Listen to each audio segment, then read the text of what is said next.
नमस्कार दोस्तों, मेरा नाम है पंकज दुबे और आज हम बात करने वाले हैं दोस्तों इजराइल और हिजबुल्लाह के बारे में।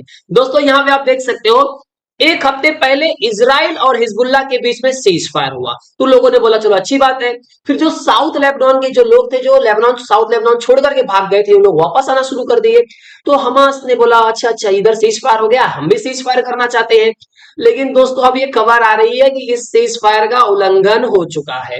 हिजबुल्लाह ने अटैक कर दिया है इजराइल के बॉर्डर पे। अब इजराइल का क्या कहना है? इजराइल के डिफेंस मिनिस्टर इजराइल काट्स का ये कहना है कि अगर अब हम लेबनान में वापस आएंगे तो हम अंदर तक जाएंगे और पूरे लेबनान को खत्म कर देंगे। भाई साहब, इस सीज फायर के चक्कर में यूएस और फ्रांस ने बहुत कड़ी मेहनत की। जो बाइडेन चचा ने और मैक्रो ने बहुत मेहनत की कि किसी तरह से इजराइल और हिजबुल्लाह के बीच में सीज फायर करा दिया जाए, और ये सीज फायर हो भी गया। लेकिन ऐसा अचानक, मतलब इस टाइप का ये बोलते हैं ना सीज फायर हुआ है, एकदम भयंकर टाइप का। मतलब सीज फायर हो गया, फिर भी बम तो गोले सब गिर रहे हैं, अटैक हो रहा है, लेकिन सीज फायर हो चुका है यहाँ पे। प्लस दोस्तों यहाँ पे खबर ये भी है कि नेतन्याहू ने काफी प्रशंसा की है। बोला कि जिस तरह से ट्रंप ने ये बोला ऑल हेल टू पे इन मिडिल ईस्ट, अगर हमास ने इजराइल के हॉस्टेजेस को नहीं छोड़ा तो हम पूरे मिडिल ईस्ट में बोलते हैं ना तबाही मचा देंगे। ये कहना किसका है? ट्रंप का।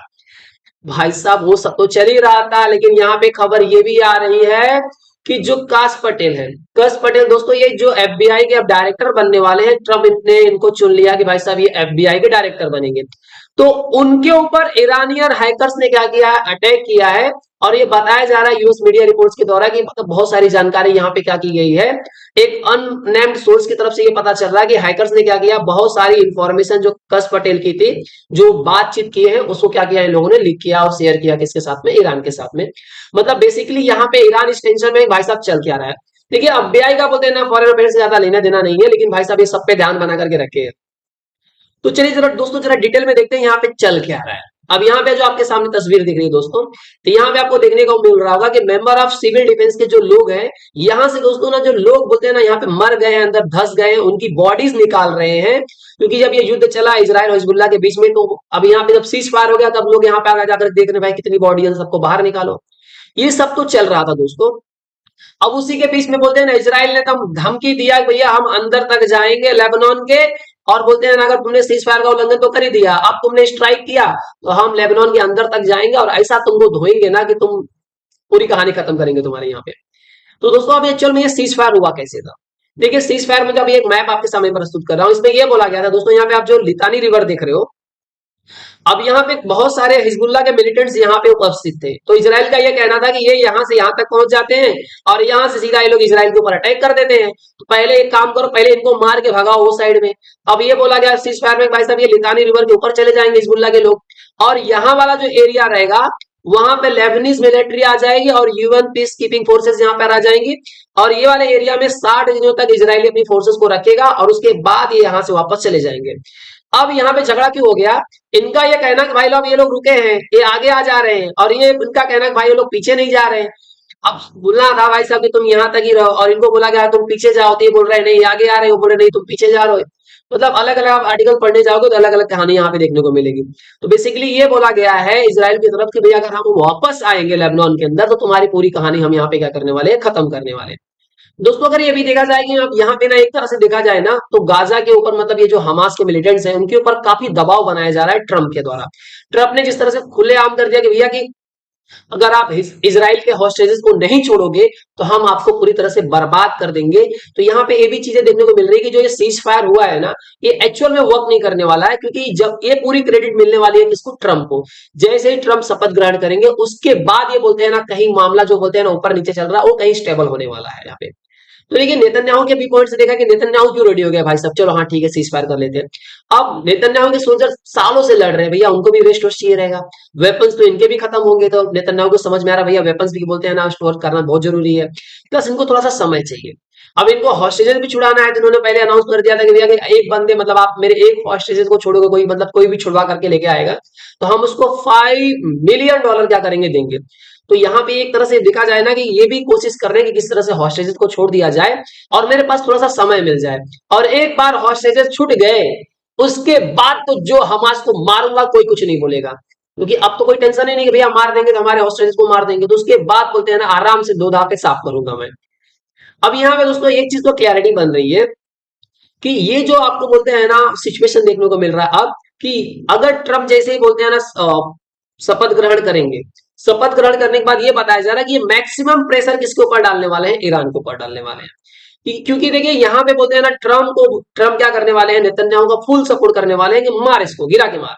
अब यहाँ पे बोलते हैं ना ईरान की भी बोलते हैं ना, अगर इंटरनल पॉलिटिक्स देखने जाओगे तो वो भी काफी बोलते हैं ना चरमरा गई है। अब ये खुद बोलते हैं ना कोमा में है, बीच में खबर आए कि भाई साहब ठीक हो गए हैं। ये अपने बेटों को वो सोच रहे हैं कि भैया सुप्रीम लीडर बना दिया जाए। तो ये नेतन्याहू ने एक दो बार तो ऐसी वीडियो डाल दिया कि भैया आपको तुम अपने रिजिम को चेंज कर दो, उसके बाद तुम्हारा इजराइल तुम्हारी फुल सपोर्ट करने वाला है।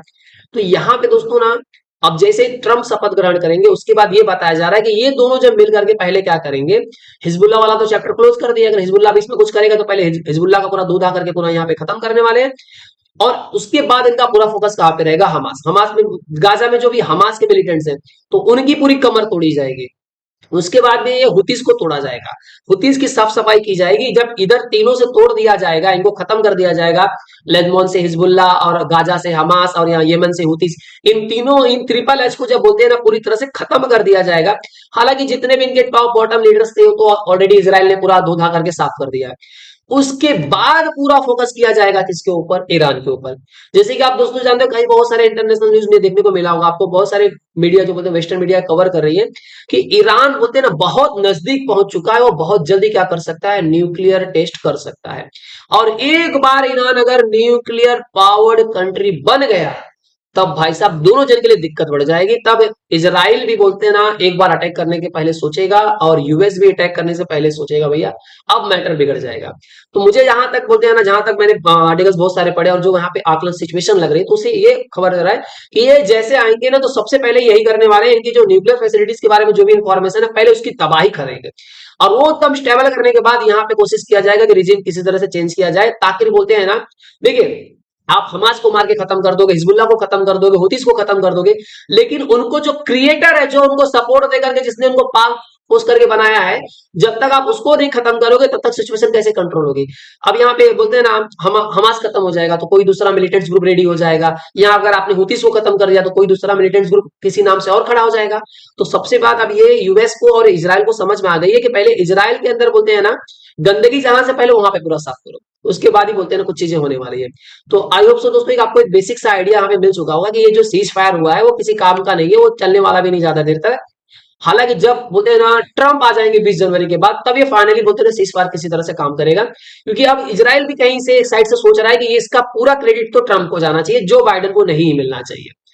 तो आई होप सो दोस्तों ये पूरा आर्टिकल आपको पसंद आया होगा। दोस्तों अगर ये वीडियो पसंद आया होगा तो वीडियो को लाइक करके हमारे चैनल को सब्सक्राइब कर लीजिएगा।